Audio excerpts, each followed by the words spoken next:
değerli şehitlerim, sağ olun. Ve de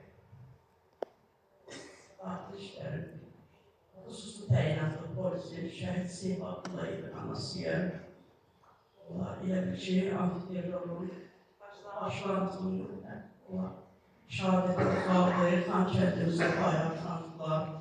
Elə o 8 polis analarıyım ondan, o yenə də deyirəm, qəhrəmanımla,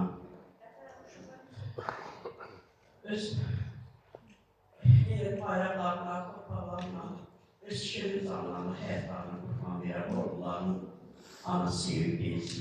Yəni, ne qədər ağır olsa da, sizin ne qədər çətin olsa da, ne qədər də qürurluyuz. Sevimim 2 gün nişanına qalmış, nişanəsi qalmayan bir oğlun anasıyım mən. Sağ olun, razı olsun.